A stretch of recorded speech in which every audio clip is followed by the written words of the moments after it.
Keep calling, David. Honourable Sir Roger Douglas. I move the question be now put. Keith Locke. Oh, thank you, Mr. Chairman. I was here speaking, I was here listening before the dinner break, and I think the real reason for this legislation came out from one of the National Party speakers. One of the National Party speakers complained about Students' Association, and this clause is to do with Students' Association, being full of these Labor activists.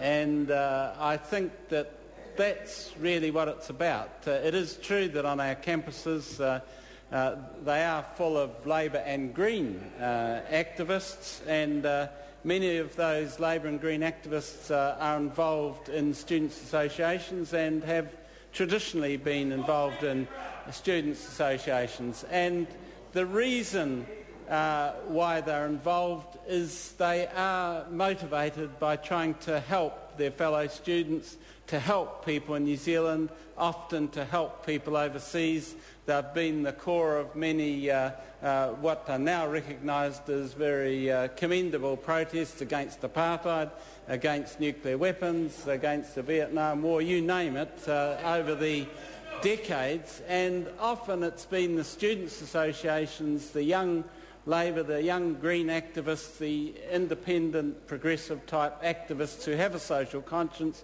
who have been involved in those activities that have led to such advances in New Zealand society and helped people overseas in places like what was previously apartheid South Africa. And I think that, and as well as being interested in those political and social issues, of course, students' associations with a lot of involvement of Labor and Green activists have been concerned with services for their fellow students. And I think maintaining those in the best form is what we should all be concerned about. And I don't think the speakers from the National Party in particular have really answered that. How are we going to maintain those services, those support services in the best form if we go down the track of this particular bill? You know, the very best of our society is people looking after each other, be it amongst students, be it in the community, be it internationally, and that's what our education institutions should foster, should welcome, should praise, and it appears that that is what the National Party speakers don't want.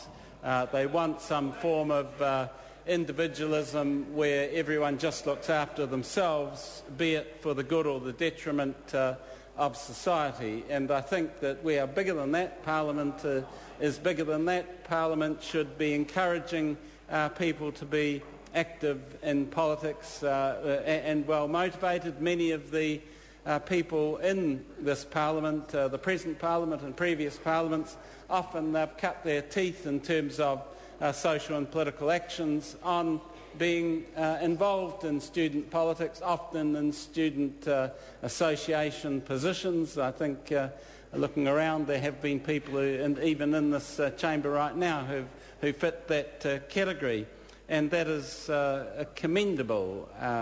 And we don't want to go completely the other way, be a mean society, undermine student services.